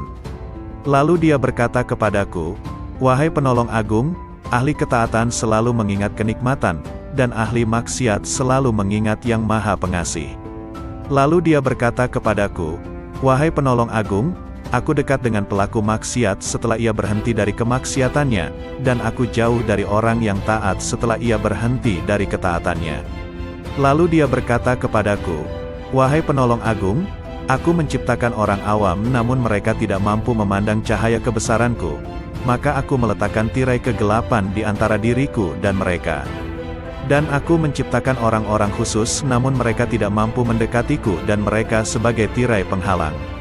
Lalu dia berkata kepadaku, wahai penolong agung, katakan kepada para sahabatmu, siapa di antara mereka yang ingin sampai kepadaku, maka ia harus keluar dari segala sesuatu selain aku. Lalu dia berkata kepadaku, wahai penolong agung, keluarlah dari batas dunia, maka engkau akan sampai ke akhirat. Dan keluarlah dari batas akhirat, maka engkau akan sampai kepadaku. Lalu dia berkata kepadaku, wahai penolong agung, keluarlah engkau dari raga dan jiwamu, lalu keluarlah dari hati dan ruhmu, lalu keluarlah dari hukum dan perintah, maka engkau akan sampai kepadaku. Maka aku bertanya, wahai Tuhanku, salat seperti apa yang paling dekat denganmu? Dia berkata, salat yang di dalamnya tiada apapun kecuali aku, dan orang yang melakukannya lenyap dari salatnya dan tenggelam karenanya. Lalu aku berkata, wahai Tuhanku, puasa seperti apa yang paling utama di sisimu? Dia berkata, puasa yang di dalamnya tiada apapun selain aku, dan orang yang melakukannya lenyap darinya. Lalu aku berkata, wahai Tuhanku, amal apa yang paling utama di sisimu? Dia berkata, amal yang di dalamnya tiada apapun selain aku, baik itu surga ataupun neraka, dan pelakunya lenyap darinya. Lalu aku berkata, wahai Tuhanku, tangisan seperti apa yang paling utama di sisimu? Dia berkata, tangisan orang-orang yang tertawa. Lalu aku berkata, wahai Tuhanku, tertawa seperti apa yang paling utama di sisimu? Dia berkata, tertawanya orang-orang yang menangis karena bertobat. Lalu aku berkata, wahai Tuhanku, tobat seperti apa yang paling utama di sisimu? Dia menjawab, tobatnya orang-orang yang suci. Lalu sebagaimana orang-orang yang jauh mencari pertolongan dari kejauhan. Lalu dia berkata kepadaku, wahai penolong agung, sesungguhnya aku memiliki hamba-hamba yang bukan nabi maupun rasul, yang kedudukan mereka tidak diketahui oleh siapapun dari penghuni dunia maupun penghuni akhirat, dari penghuni surga ataupun neraka, tidak juga malaikat Malik ataupun Ridwan, dan aku tidak menjadikan mereka untuk surga maupun untuk neraka, tidak untuk pahala ataupun siksa, tidak untuk bidadari, istana maupun pelayan-pelayan mudanya. Maka beruntunglah orang yang mempercayai mereka meski belum mengenal mereka. Lalu dia berkata kepadaku, wahai penolong agung, engkau adalah salah satu dari mereka.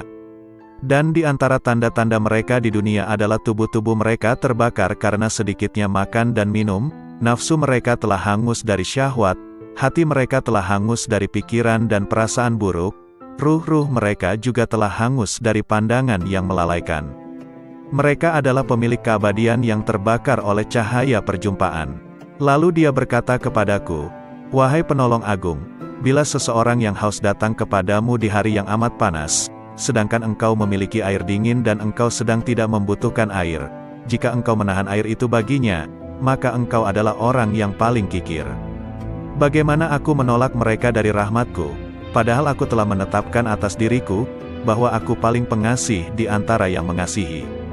Lalu dia berkata kepadaku, "Wahai penolong agung, tak seorang pun dari ahli maksiat yang jauh dariku, dan tak seorang pun dari ahli ketaatan yang dekat dariku."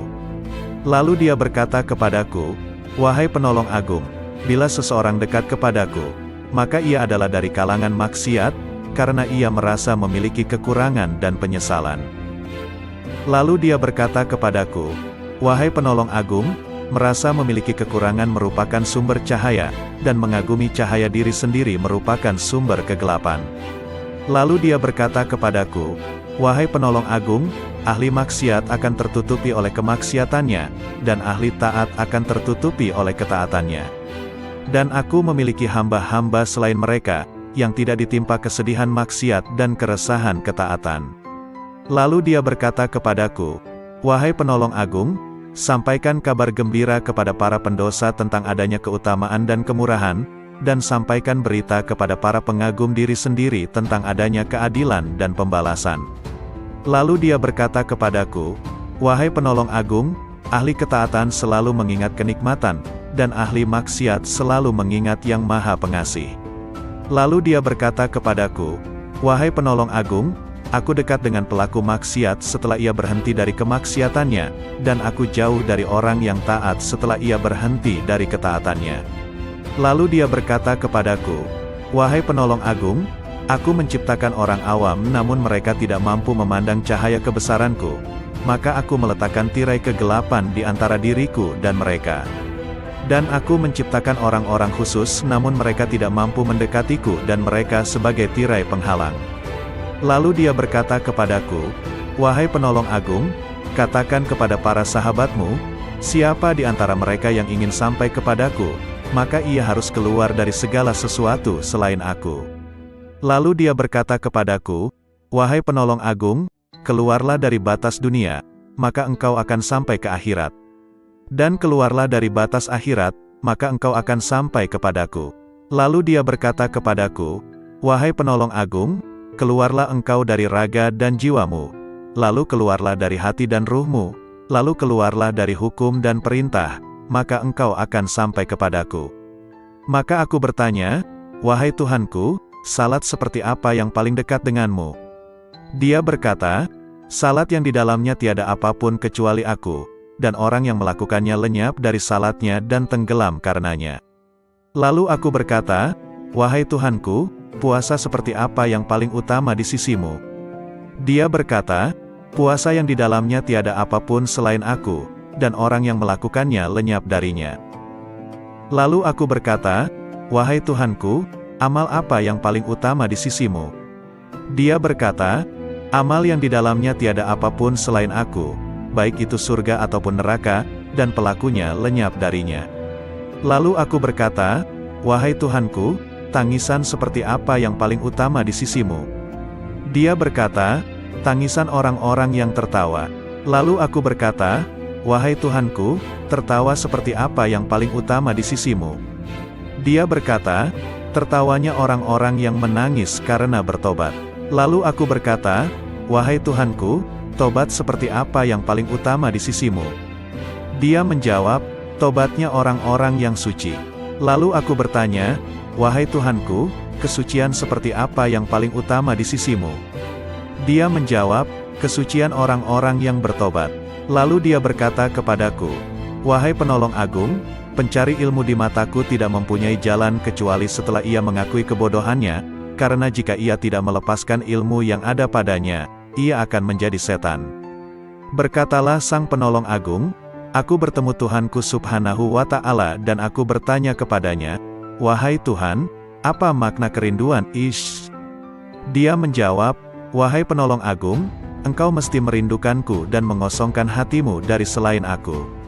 Lalu dia berkata kepadaku, Wahai penolong agung, jika engkau mengerti bentuk kerinduan maka engkau harus lenyap dari kerinduan, karena ia merupakan penghalang antara si perindu dan yang dirindukan.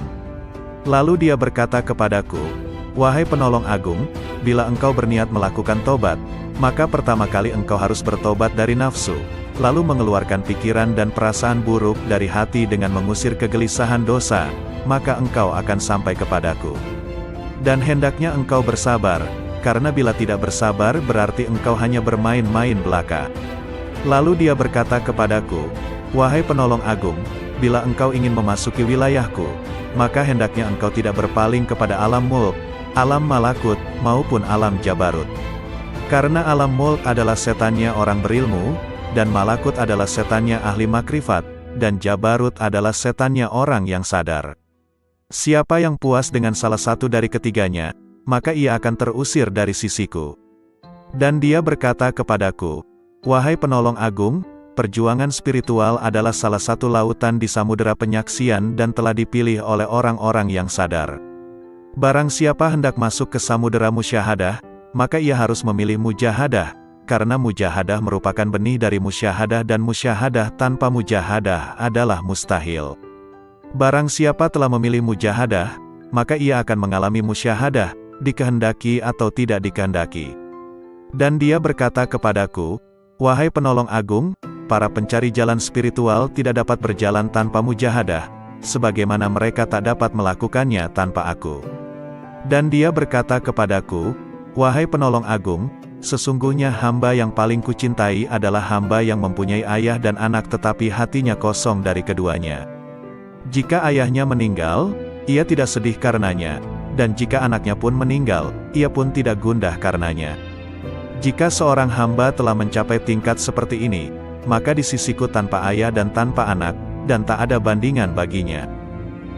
Dan dia berkata kepadaku, wahai penolong agung, siapa yang tidak merasakan lenyapnya seorang ayah karena kecintaan kepadaku dan lenyapnya seorang anak karena kecintaan kepadaku, maka ia tak akan merasakan lezatnya kesendirian dan ketunggalan. Dia juga berkata kepadaku, wahai penolong agung, bila engkau ingin memandangku di setiap tempat, maka engkau harus memilih hati resah yang kosong dari selain aku. Lalu aku bertanya, Tuhanku, apa ilmunya ilmu itu? Dia menjawab, ilmunya ilmu adalah ketidaktahuan akan ilmu. Dan dia berkata kepadaku, wahai penolong agung, berbahagialah seorang hamba yang hatinya condong kepada mujahadah, dan celakalah bagi hamba yang hatinya condong kepada syahwat. Lalu aku bertanya kepada Tuhanku subhanahu wa ta'ala tentang Miraj. Dia berkata, Miraj adalah naik meninggalkan segala sesuatu kecuali aku, dan kesempurnaan Miraj adalah pandangan tidak berpaling dan tidak pula melampauinya. Lalu dia berkata kepadaku, wahai penolong agung, tidak ada salat bagi orang yang tidak melakukan miraj kepadaku. Lalu dia berkata kepadaku, wahai penolong agung, orang yang kehilangan salatnya adalah orang yang tidak miraj kepadaku.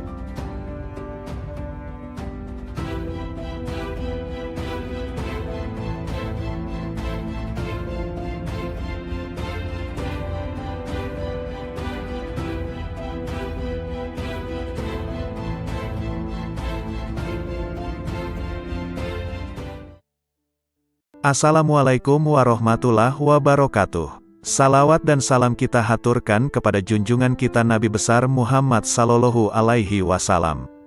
Allahumma sholli ala Muhammad. Kali ini akan dibacakan 4 kisah dialog Syekh Abdul Qadir Al-Jailani. Kisah ini diambil dari berbagai sumber kemudian dihimpun menjadi satu judul yakni 4 kisah dialog Syekh Abdul Qadir Al-Jailani yang menggetarkan hati. Berikut kisahnya. 1. Dialog dengan Malaikat Maut. Dalam ceramah di akhir bulan Rajab 546 Hijriyah di Madrasah, Syekh Abdul Qadir Jailani menuturkan, Imam Junaid Al-Baghdadi rahimahullah seringkali mengatakan, apa yang dapat kuperbuat terhadap diriku? Aku ini hanya seorang hamba dan milik majikanku. Dia telah menyerahkan dirinya kepada Allah, tidak memiliki pilihan lain selain terhadapnya dan tidak mengusiknya. Junaid telah rela dengan apapun yang ditakdirkan kepadanya. Hatinya telah menjadi baik dan nafsunya telah tenang. Dia telah mengamalkan firman Allah Azza wa Jalla, Sesungguhnya pelindungku adalah Allah yang telah menurunkan Alkitab, Al-Quran, dan Dia melindungi orang-orang yang saleh. Quran Surah Al-A'raf ayat 196. Pada suatu malam, aku mengingat kematian, dan aku menangis dari awal malam hingga waktu sahur tiba. Aku berdoa, "Ya Tuhanku, aku mohon kepadamu agar malaikat maut tidak mencabut nyawaku, tapi Engkau sendiri yang mencabutnya." Kemudian, aku tertidur, lalu aku bermimpi melihat seorang tua yang mengagumkan dan menawan. Dia kemudian masuk dari arah pintu, dan aku bertanya kepadanya, "Siapakah engkau?" Lalu dia menjawab, "Aku malaikat maut." Aku katakan kepadanya, "Aku telah meminta kepada Allah agar Dia sendiri yang mencabut nyawaku, bukan engkau yang akan mencabutnya." Malaikat itu balik bertanya, "Lalu mengapa engkau meminta hal itu? Apa dosaku? Aku hanyalah hamba yang mengikuti perintah. Aku diperintahkan bersikap lemah lembut terhadap suatu kaum dan bersikap kasar kepada kaum yang lainnya." Kemudian, dia memelukku dan menangis, maka aku pun menangis bersamanya. Ahmad bin Hanbal rahimahullah berkata, betapa banyak hati yang terbakar oleh kecintaan kepada dunia, padahal di dadanya ada Al-Quran. Sementara, banyak orang saleh yang selalu bangun malam mendirikan salat malam, beramar makruf nahi munkar. Tangan mereka itu terbelenggu oleh sikap wara, sehingga meninggalkan dunia, dan keinginan mereka mencari Tuhan mereka begitu kuat. Maka, infakkan harta kalian kepada mereka itu. Sebab, di kemudian hari mereka itu akan mendapatkan kekuasaan di sisi Allah Azza wa Jalla. Dikutip dari kitab Fath-Rabbani. 2. Dialog dengan Iblis. Dalam sebuah riwayat dikisahkan Syekh Abdul Qadir Jailani, seorang ulama yang sangat tinggi ilmunya, suatu malam bermunajat mendekatkan diri kepada Allah. Tiba-tiba dari sudut atas mihrab muncul cahaya yang sangat menyilaukan. Dari arah cahaya tersebut terdengar suara, "Wahai Abdul Qadir, aku adalah Tuhanmu. Apa yang telah aku haramkan bagimu telah aku halalkan." Syekh Abdul Qadir tertegun mendengar suara tersebut. Setelah sadar dari kekagetannya, beliau berkata dalam hati, Muhammad Sallallahu Alaihi Wasallam adalah Nabi dan Rasulullah yang terakhir, maka tidak mungkin Allah Subhanahu wa Ta'ala akan mengubah syariatnya. Kemudian Abdul Qadir yakin bahwa cahaya yang datang itu bukan suara Tuhan melainkan iblis. Lalu beliau mengucapkan ta'awuz, auzubillahi minasyaitonirrajim. Tiba-tiba cahaya itu terbakar sambil berkata, "Sudah banyak orang yang telah aku perdayai, tetapi engkau luput dari tipu dayaku ini." 3. Dialog dengan pemabuk. Kisah ini diriwayatkan dari Syekh Abdul Qadir Al-Jailani rahimahullah. Pada suatu saat, ketika Syekh Abdul Qadir bersama-sama santri-santrinya sedang berjalan melewati sebuah gang di kota Baghdad lama, tiba-tiba mereka bertemu dengan seorang pemabuk yang sedang terbaring di selokan di pinggir jalan. Pakaiannya kotor dan kumuh. Tanpa terduga, pemabuk itu menghentikan langkah rombongan Syekh Abdul Qadir Al-Jailani dan santri-santrinya. Ia memanggil-manggil Syekh Abdul Qadir Al-Jailani seraya berkata, "Wahai Abdul Qadir, Allah itu maha kuasa atau tidak?" Sambil tersenyum ramah Syekh Abdul Qadir menjawab pertanyaan itu, "Tentu, Allah maha kuasa." Seolah tidak mendengar jawaban Syekh Abdul Qadir Al-Jailani, pemabuk bertanya kembali, "Wahai Abdul Qadir, Allah itu maha kuasa atau tidak?" Dengan tersenyum penuh kasih sayang, Syekh Abdul Qadir Al-Jailani meladeni pertanyaan pemabuk itu. Pasti, Allah adalah zat yang maha kuasa atas segalanya. Untuk yang ketiga kalinya, pemabuk itu mengajukan pertanyaan yang sama, "Wahai Abdul Qadir, Allah itu maha kuasa atau tidak?" Di saat pertanyaan yang ketiga, tiba-tiba Syekh Abdul Qadir Al-Jailani menangis terseduh. Beliau bersujud kepada Allah lalu berkata, "Demi Allah wahai saudaraku, Allah itu maha kuasa, maha kuasa, maha kuasa." Setelah itu, Syekh Abdul Qadir Al-Jailani memerintahkan kepada santri-santrinya untuk membawa pemabuk itu ke pondok dan memandikannya. Mereka juga diperintahkan untuk memuliakan dan melayaninya dengan sebaik-baiknya. Melihat sikap dan tindakan gurunya, santri-santri itu terkejut dan penasaran. Akhirnya, mereka memberanikan diri untuk bertanya tentang rahasia di balik pertanyaan-pertanyaan pemabuk itu. Syekh Abdul Qadir Al-Jailani mendengar pertanyaan santri-santrinya dengan sabar penuh perhatian. Beliau lalu berkata, "Anak-anakku, maksud pertanyaan pertama pemabuk itu adalah, apakah Allah Maha Kuasa menerima taubatku atau tidak?" Maka aku jawab, "Tentu, Allah Maha Kuasa untuk menerima taubatmu." Sedangkan, maksud pertanyaan yang kedua adalah, apakah Allah Maha Kuasa menjadikanku berada pada kedudukanmu? Maka aku menjawab, "Tentu, Allah Maha Kuasa untuk itu." Dan pada pertanyaan yang ketiga maksudnya, apakah Allah Maha Kuasa menjadikanmu berada pada kedudukanku? Pertanyaan ketiga inilah yang menyebabkanku menangis karena takut kepada Allah. Lalu aku jawab dengan hati tergetar, "Tentu, Allah Maha Kuasa, Maha Kuasa, Maha Kuasa." Pertanyaan itu pula yang mendorongku untuk bersujud dan berdoa kepada Allah agar tidak menjadikanku merasa aman terhadap rencana Allah. Semoga Allah memelihara kesehatanku dan menutupi aibku. 4. Dialog batiniah dengan Allah. Dengan nama Allah yang Maha Pengasih lagi Maha Penyayang. Allah Subhanahu wa Ta'ala berkata, "Wahai penolong agung." Aku menjawab, "Aku mendengar panggilanmu, wahai Tuhannya si penolong." Dia berkata, "Setiap tahapan antara alam naasut dan alam malakut adalah syariat. Setiap tahapan antara alam malakut dan jabarut adalah tarekat, dan setiap tahapan antara alam jabarut dan alam lahut adalah hakikat." Lalu dia berkata kepadaku, "Wahai penolong agung, aku tidak pernah mewujudkan diriku dalam sesuatu sebagaimana perwujudanku dalam diri manusia." Lalu aku bertanya, "Wahai Tuhanku, apakah engkau memiliki tempat?" Maka dia berkata kepadaku, "Wahai penolong agung, akulah pencipta tempat, dan aku tidak memiliki tempat." Lalu aku bertanya, "Wahai Tuhanku, apakah engkau makan dan minum?" Maka dia berkata kepadaku, "Wahai penolong agung, makanan dan minuman kaum fakir adalah makanan dan minumanku." Lalu aku berkata, "Wahai Tuhanku, dari apa engkau ciptakan malaikat?" Dia berkata kepadaku, "Aku ciptakan malaikat dari cahaya manusia, dan aku ciptakan manusia dari cahayaku." Lalu dia berkata kepadaku, "Wahai penolong agung, aku jadikan manusia sebagai kendaraanku, dan aku jadikan seluruh isi alam sebagai kendaraan baginya." Lalu dia berkata kepadaku, "Wahai penolong agung, betapa indahnya aku sebagai pencari. Betapa indahnya manusia sebagai yang dicari. Betapa indahnya manusia sebagai pengendara, dan betapa indahnya alam sebagai kendaraan baginya." Lalu dia berkata kepadaku, "Wahai penolong agung, manusia adalah rahasiaku dan aku adalah rahasianya. Jika manusia menyadari kedudukannya di sisiku, maka ia akan berucap pada setiap hembusan nafasnya, 'Milik siapakah kekuasaan pada hari ini?' Lalu dia berkata kepadaku, 'Wahai penolong agung, tidaklah manusia makan sesuatu, atau minum sesuatu, dan tidaklah ia berdiri atau duduk, berbicara atau diam. Tidak pula ia melakukan suatu perbuatan, menuju sesuatu atau menjauhi sesuatu, kecuali aku ada di situ, bersemayam dalam dirinya dan menggerakkannya.'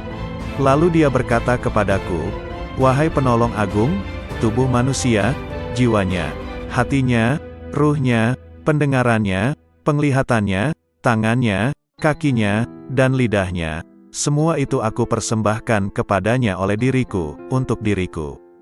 Dia tak lain adalah aku, dan aku bukanlah selain dia.' Lalu dia berkata kepadaku, 'Wahai penolong agung, jika engkau melihat seseorang terbakar oleh api kefakiran dan hancur karena banyaknya kebutuhan, maka dekatilah ia, karena tidak ada penghalang antara diriku dan dirinya.'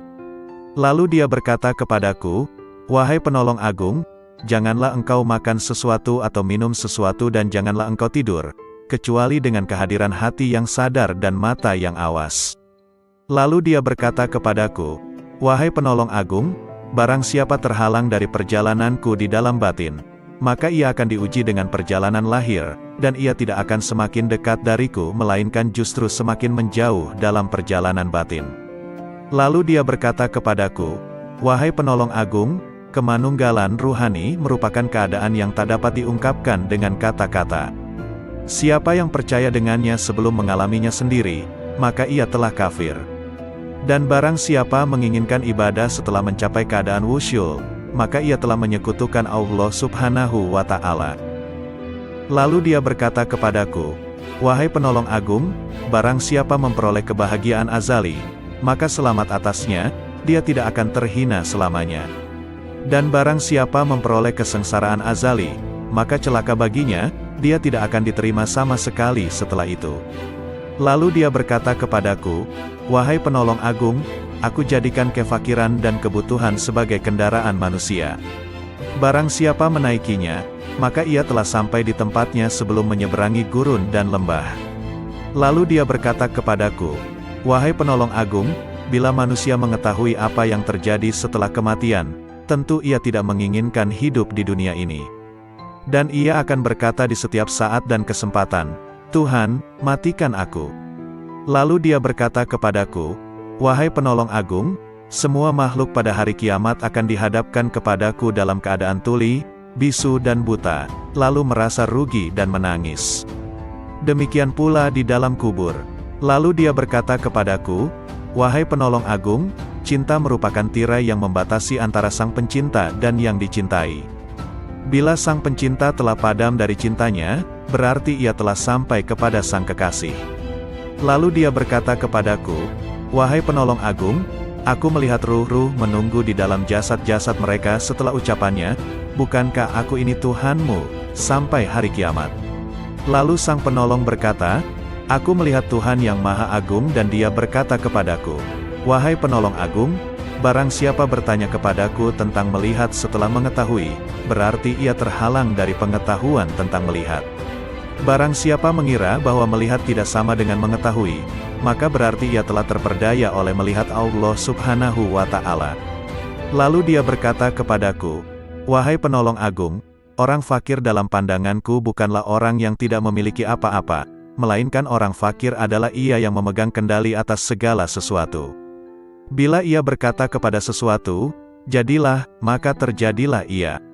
Lalu dia berkata kepadaku, 'Tak ada persahabatan dan kenikmatan di dalam surga setelah kemunculanku di sana, dan tak ada kesendirian dan kebakaran di dalam neraka setelah sapaanku kepada para penghuninya.' Lalu dia berkata kepadaku, 'Wahai penolong agung, aku yang paling mulia di antara semua yang mulia, dan aku yang paling penyayang di antara semua penyayang.' Lalu dia berkata kepadaku, 'Wahai penolong agung, tidurlah di sisiku tidak seperti tidurnya orang-orang awam, maka engkau akan melihatku.' Terhadap hal ini aku bertanya, 'Wahai Tuhanku, bagaimana aku tidur di sisimu?' Dia berkata, 'Dengan menjauhkan jasmani dari kesenangan, menjauhkan nafsu dari syahwat, menjauhkan hati dari pikiran dan perasaan buruk, dan menjauhkan ruh dari pandangan yang melalaikan, lalu meleburkan zatmu di dalam zat.' Lalu dia berkata kepadaku, 'Wahai penolong agung, katakan kepada sahabatmu dan pencintamu, siapa di antara kalian yang menginginkan kedekatan denganku, maka hendaklah ia memilih kefakiran, lalu kefakiran dari kefakiran. Bila kefakiran itu telah sempurna, maka tak ada lagi apapun selain aku.' Lalu dia berkata, 'Wahai penolong agung, berbahagialah jika engkau mengasihi makhluk-makhlukku, dan beruntunglah jika engkau memaafkan makhluk-makhlukku.' Lalu dia berkata kepadaku, 'Wahai penolong agung, katakan kepada pencintamu dan sahabatmu, ambillah manfaat dari doa kaum fakir, karena mereka bersamaku dan aku bersama mereka.' Lalu dia berkata kepadaku, 'Wahai penolong agung, aku bersama segala sesuatu, tempat tinggalnya, pengawasnya, dan kepadaku tempat kembalinya.' Lalu dia berkata kepadaku, 'Wahai penolong agung, jangan peduli pada surga dan apa yang ada di sana, maka engkau akan melihat aku tanpa perantara.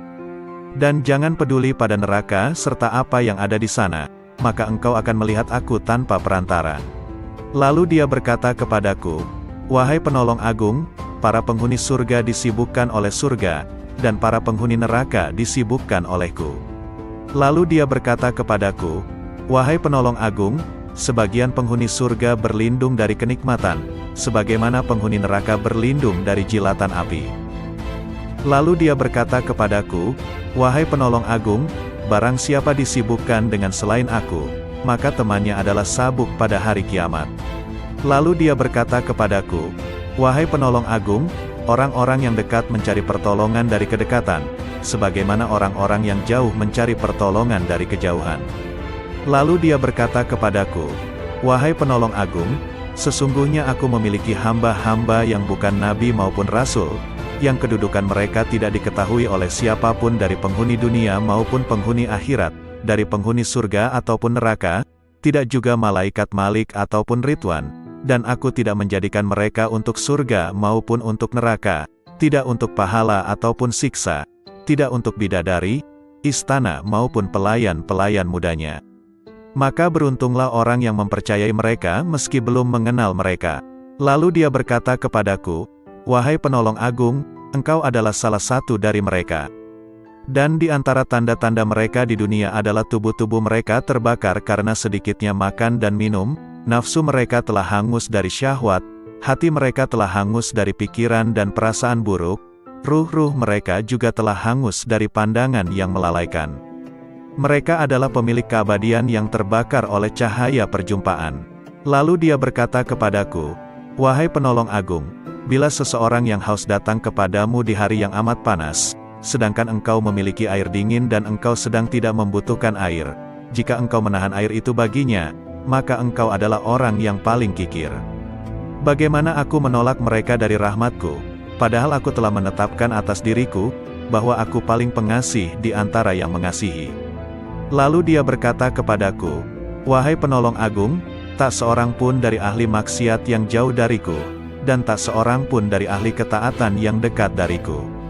Lalu dia berkata kepadaku, "Wahai penolong agung, bila seseorang dekat kepadaku, maka ia adalah dari kalangan maksiat, karena ia merasa memiliki kekurangan dan penyesalan."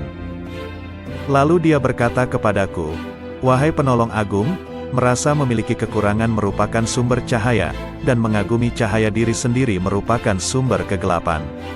Lalu dia berkata kepadaku, "Wahai penolong agung, ahli maksiat akan tertutupi oleh kemaksiatannya, dan ahli taat akan tertutupi oleh ketaatannya.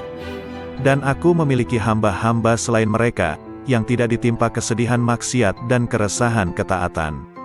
Lalu dia berkata kepadaku, "Wahai penolong agung, sampaikan kabar gembira kepada para pendosa tentang adanya keutamaan dan kemurahan, dan sampaikan berita kepada para pengagum diri sendiri tentang adanya keadilan dan pembalasan." Lalu dia berkata kepadaku, "Wahai penolong agung, ahli ketaatan selalu mengingat kenikmatan, dan ahli maksiat selalu mengingat yang maha pengasih."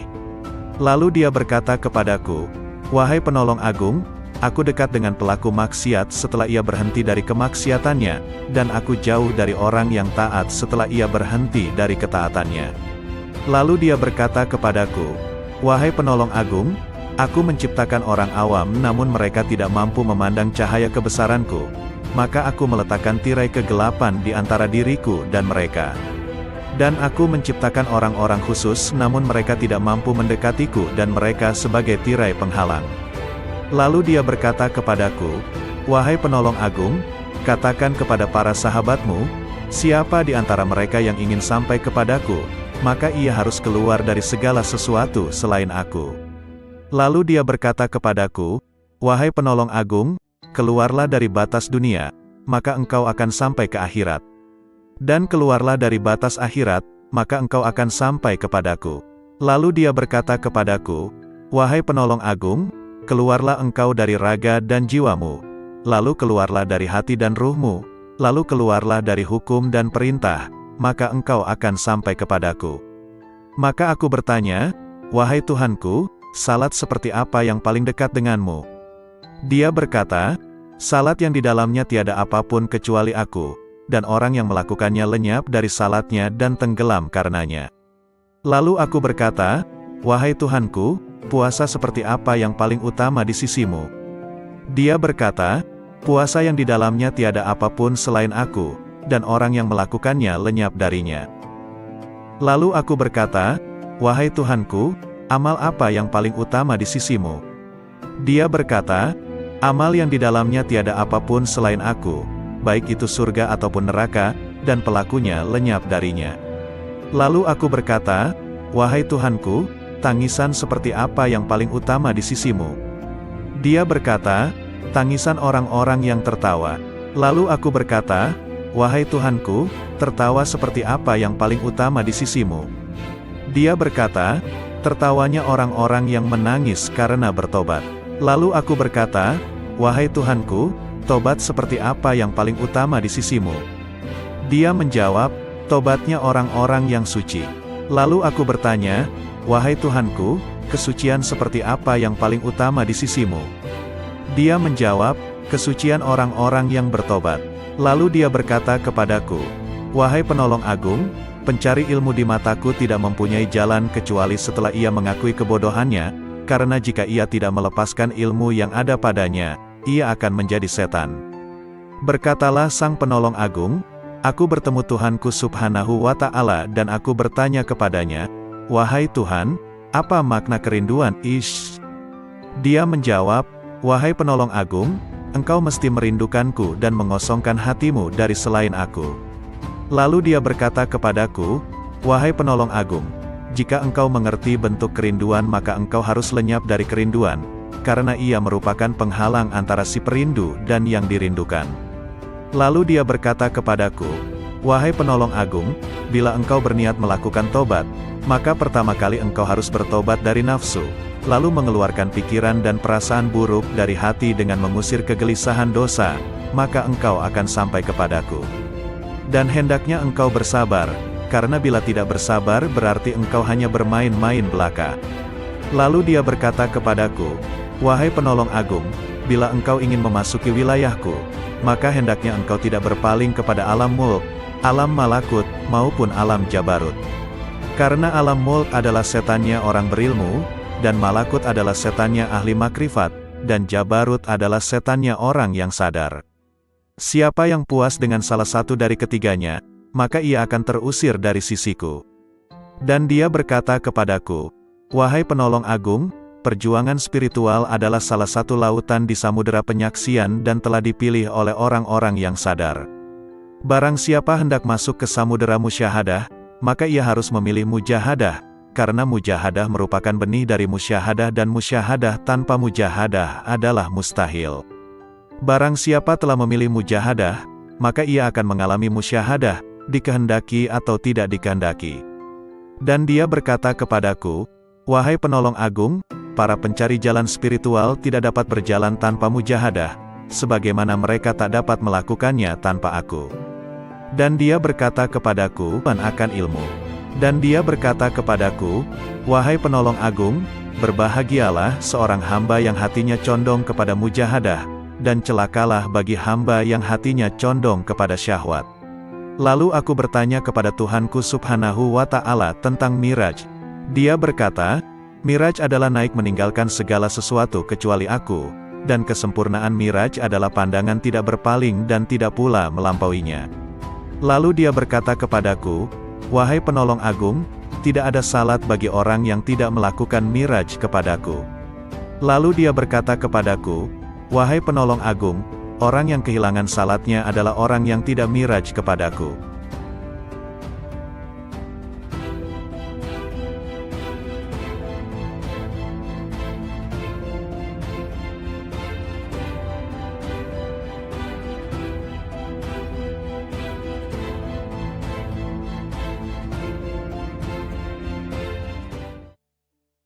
Assalamualaikum warahmatullahi wabarakatuh. Salawat dan salam kita haturkan kepada junjungan kita Nabi besar Muhammad sallallahu alaihi wasallam.